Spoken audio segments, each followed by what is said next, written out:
ओम नमः शिवाय। अब हम श्री शिव पुराण से एक कथा देखेंगे। श्री सूत जी से श्री शौनक जी पूछते हैं कि भगवान शिव में प्रेम बढ़ाने वाली शिव संबंधिनी कोई भी एक कथा सुनाइए करके। तो श्री सूत जी कहते हैं कि शौनक सुनो, मैं तुम्हारे सामने गोपनीय कथा वस्तु का भी वर्णन करूँगा, क्योंकि तुम शिव भक्ति में अग्रगण्य तथा वेद वेताओं में श्रेष्ठ हो। समुद्र के निकटवर्ती प्रदेश में एक वाशकल नामक ग्राम है, जहाँ वैदिक धर्म से विमुख महापापी द्विज निवास करते थे। वे सब के सब बड़े दुष्ट हैं। उनका मन दूषण विषय भोगों में ही रहता था। वे ना देवताओं पर विश्वास करते था, ना भाग्य पर। वे सभी कुटिल वृत्ति वाले हैं। वे किसानी करते थे और भांति भांति के घातक अस्त्र शस्त्र सब अपने पास रखते थे। वे सभी व्यभिचारी और खल हैं। ज्ञान वैराग्य तथा सद्धर्म का सेवन ही मनुष्य के लिए तो परम पुरुषार्थ है, लेकिन इन बातों को वो लोग बिल्कुल ही नहीं जानते थे। वे सभी पशु बुद्धि वाले थे। जहाँ के द्विजी ऐसे हो तो वहाँ दूसरे वर्णों के विषयों में के बारे में क्या बोलना है। तो वो लोग भी ऐसे ही रहते थे।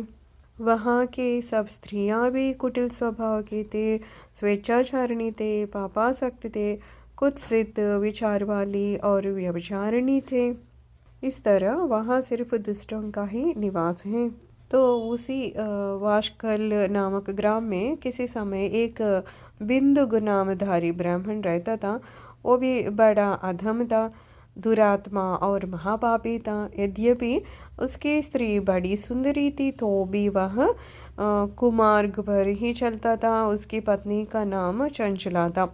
वह सदा उत्तम धर्म के पालन में लगी रहती थी, तो भी उसे छोड़कर वह दुष्ट ब्राह्मण वेश्यागामी हो गया था। उसकी स्त्री चंचला काम से पीड़ित होने पर भी स्वधर्मनाश के भय से वो क्लेश सहकर भी दीर्घ काल तक धर्म से भ्रष्ट नहीं हुई थी, परंतु वो दुराचारी पति के आचरण से प्रभावित हो गई और आगे चलकर वह स्त्री भी दुराचारणी हो गई थी। इस तरह दुराचार में डूबे हुए उन मूढ़ चित्त वाले पति पत्नी का बहुत सा समय व्यर्थ बीत गया था। तदनंतर शूद्र जातीय वेश्या का पति बना हुआ वह दूषित बुद्धि वाला दुष्ट ब्राह्मण विदुंग समयानुसार मृत्यु को प्राप्त हो नरक में जा पड़ा था। बहुत दिनों तक नरक के दुख भोगकर वह मूढ़ बुद्धि पापी विंध्या पर्वत पर भयंकर पिशाच बन गया था। इधर उस दुराचारी पति विदुग के मर जाने पर वह मूढ़ हृदय चंचला बहुत समय तक पुत्रों के साथ अपने घर में रही थी। एक दिन दैवयोग से किसी पुण्य पर्व के आने पर वह स्त्री भाई बंधुओं के साथ गोकर्ण क्षेत्र में गई थी। तीर्थ यात्रियों के संग से उसने भी उस समय जाकर किसी तीर्थ के जल में स्नान किया था। फिर वह साधारणतया मेला देखने की दृष्टि से बंधुजनों के साथ यत्र तत्र घूमने लगी थी। घूमते घूमते किसी देव मंदिर में गई और वहां उसने एक दैवज्ञ ब्राह्मण के मुख से भगवान शिव की परम पवित्र एवं मंगलकारिणी उत्तम पौराणिक कथा सुनी थी। कथावाचक ब्राह्मण कह रहे थे कि जो स्त्रियां पर पुरुषों के साथ व्यभिचार करती हैं, वो मरने के बाद जब यमलोक में जाती हैं, तब यमराज के दूत उनकी योनि में तपे हुए लोहे का परिघ डालते हैं। पौराणिक ब्राह्मण के मुख से यह वैराग्य बढ़ाने वाली कथा सुनकर चंचला भय से व्याकुल हो वहां कांपने लगी थी। तब वह भयभीत नारी एकांत में और शिव पुराण सुनाने वाले उस ब्राह्मण देवता से बोली कि ब्राह्मण मैं अपने धर्म को नहीं जानती थी, इसलिए मेरे द्वारा बड़ा दुराचार हुआ था। स्वामिन, मेरे ऊपर अनुपम कृपा करके आप मेरा उद्धार कीजिए। आज आपके वैराग्य रस से ओतप्रोत इस प्रवचन को सुनकर मुझे बड़ा भय लग रहा है। मैं कांप उठी हूँ और मुझे इस संसार से वैराग्य हो गया है। मुझ मूढ़ चित्त वाली पापनी को धिक्कार है। मैं सर्वदा निंदा के योग्य हूँ, कुत्सित विषयों में फंसी हुई हूँ और अपने धर्म से उन्मुख हो गई हूँ। हाय, न जाने किस किस घोर कष्टदायक दुर्गति में मुझे पड़ना पड़ेगा, और वहाँ कौन बुद्धिमान पुरुष कुमार्ग में मन लगाने वाली मुझ पापनी का साथ देगा। मृत्युकाल में उन भयंकर यमदूतों को मैं कैसे देखूंगी। आपकी शरण में आए हूँ, मुझ दीन अबला का आप ही उद्धार कीजिए करके उसने उस गुरु जी का पैर पकड़ लिया था। फिर ब्राह्मण ने कहा, नारे, सौभाग्य की बात है कि तुमने यह भगवान शंकर जी की कृपा से शिव पुराण की इस वैराग्य युक्त कथा को सुनकर तुम्हें समय पर चेत हो गया है। ब्राह्मण पत्नी, तुम डरो मत, भगवान शिव की शरण में जाओ, शिव की कृपा से सारा पाप तत्काल ही नष्ट हो जाएगा।